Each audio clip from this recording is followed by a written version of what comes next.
अब हमने 2013 के बारे में बात कर ली, 2018 के बारे में बात कर, अब हम 2023 पे आते हैं। तो 2023 में तो सबसे पहले तो ये आप हमारे दर्शकों को बताएं कि मुद्दे क्या हैं और बीजेपी की तरफ से किन चीजों को पुश किया जा रहा है और कांग्रेस की तरफ से किन चीजों को पुश किया जा रहा है। देखिए, अगर हम बात करते एक साल पहले आशुतोष जी, तो लोग ये मजाक बना रहे थे कि एक फॉर्च्यूनर में कांग्रेस के सारे एमएलए बैठकर आ जाएंगे या एक आरटीवी में आ जाएंगे। कहने का मतलब है कि 15, 20, 25 कितने, इससे ज्यादा नहीं आएगा मामला। बहुत सिचुएशन खराब थी, कांग्रेस की बगावत हुई थी 2020 में, उसके बाद सिचुएशन अच्छी नहीं रही थी गहलोत साहब और पायलट साहब के बीच में।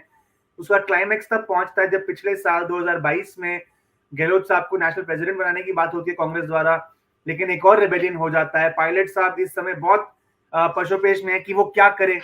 तो इसको लेकर एक स्थिति ऐसी थी कि कांग्रेस कहीं नहीं थी पिक्चर में। लेकिन पिछले एक साल में, और मैं आपको बताता हूं कि मेरा पर्सनल एक्सपीरियंस है, मैं एग्जैक्टली एक साल पहले अलवर के इलाके में था, तिजारा के इलाके में मैं था। तो मुझे लगा कि राजस्थान तो डन डील है, यहाँ पे क्या होगा। मैं जब वापस आ रहा था वहां से, तो मैंने देखा कि गहलोत साहब के बड़े बड़े होर्डिंग्स रोडवेज की बसेस पे लगे हुए थे। देखिए, लोगों से मैं बात अगर आप करें राजस्थान में, ये आपको बताएंगे कि गहलोत साहब मास पॉलिटिशियन तो नहीं है, लेकिन एडमिनिस्ट्रेटर बहुत अच्छे हैं। लेकिन 13 में क्या हुआ था, एक तो डबल एंटी इनकम्बेंसी थी, और 13 तक गहलोत साहब को अपनी मार्केटिंग करनी नहीं आती थी। इस बार गहलोत साहब ने क्या किया, पिछले कुछ साल में बहुत सारी योजनाएं निकाली, जन कल्याण योजना, उसमें इंश्योरेंस है, उसमें राहत, ये महंगाई राहत कैंप है, सिलेंडर सस्ता देने की बात है, और उसको एक्सटेंड किया है अपने घोषणा पत्र में। और इसकी डिलीवरी से कांग्रेस वापस चुनाव में आई है। तो कांग्रेस का तो मेन मुद्दा है, मैंने गवर्नेंस दी है, हमने आपको गवर्नेंस दी है, आप हमको उस पर वोट करिए। जहां कांग्रेस पीछे रहेगी, वो शायद इस बार जाति का कॉम्बिनेशन इतना अच्छा नहीं बैठा। गुर्जर नाराज है कांग्रेस से।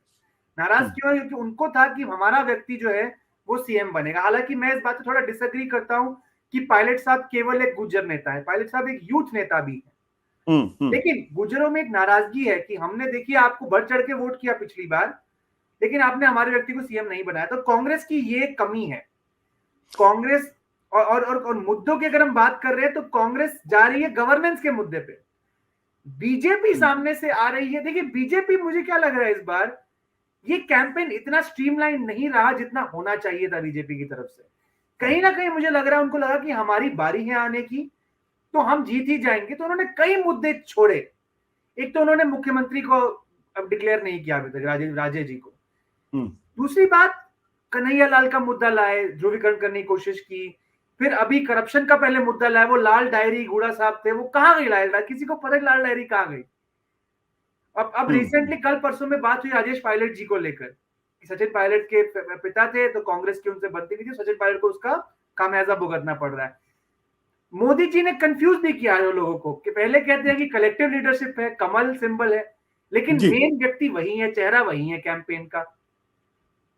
राजे जी को शुरू में साइडलाइन किया गया, एमपीज भेजे गए लड़ने के लिए मध्य प्रदेश की तरह, लेकिन अंत में आते तो उनको अकोमोडेट भी कर लिया गया। कांग्रेस की कमी कहां बन रही है? कांग्रेस के एमएलए के खिलाफ बहुत एंटी इनकम्बेंसी है। मैं आपको नंबर देता हूं जी, आप हैरान हो जाएंगे। देखिए, 51% लोगों ने सी वोटर के सर्वे में कहा कि सरकार नहीं बदलनी चाहिए। 70% लोग सरकार और सीएम के परफॉर्मेंस से खुश हैं, लेकिन केवल 43% लोग चाहते हैं उनका एमएलए रिपीट हो। ये आंकड़ा छत्तीसगढ़ में 39% था। मतलब वहां और भी अनपॉपुलर थे एमएलए, लेकिन छत्तीसगढ़ में जो कांग्रेस ने किया, राजस्थान में नहीं किया। छत्तीसगढ़ में कांग्रेस ने तकरीबन 30% सिटिंग एमएलए के वो टिकट काट दिए। राजस्थान में वो नहीं कर पाए। राजस्थान में एमएलए के खिलाफ एंटी इनकम्बेंसी क्यों है? देखिए, जब सरकार 2020 में बची, तो उसके बाद गहलोत साहब ने इनको बहुत ऑटोनॉमी दी, इनका लॉयल्टी मेंटेन करने के लिए। तो ऐसे में लोगों का कहना है कि थोड़े एमएलए करप्ट हो गए, थोड़े एरोगेंट हो गए, तो हमें नहीं चाहिए, ऐसा कहते। और ये सर्वे में भी आता है। लेकिन कांग्रेस ने फिर भी टिकट्स नहीं काटे, वो उनके इंटरनल रीजंस हैं, हम कभी और चर्चा करेंगे इस बारे में। लेकिन कांग्रेस की ये कमजोरी है। बीजेपी की कमजोरी मुझे साफ दिख रही है, कोई क्लियर नैरेटिव नहीं है। वो रिलाय कर रहे हैं कि 5 साल का रिवॉल्विंग डोर है, हम वापस तो आ रहे हैं, अब हम 110 से 130 से फर्क नहीं पड़ता, या अगर फर्क पड़ता भी है तो मार्जिनल फर्क पड़ता है, हमको हम जीत ही रहे।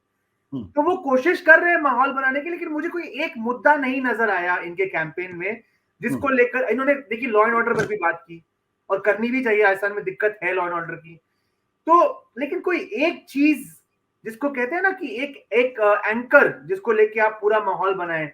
छत्तीसगढ़, जैसे मध्य प्रदेश में कांग्रेस ने बोला बदलाव है, कर्नाटका में अगर आपको याद हो करप्शन का मुद्दा था, राजस्थान में कोई एक ऐसा मुद्दा नहीं बन पाया। तो मुझे लगता है इस वजह से जितना इलेक्शन क्लियर होना चाहिए था अभी तक वो क्लियर नहीं हो पा रहा है। सत्य हिंदी का ऐप डाउनलोड करें गूगल प्ले स्टोर पर।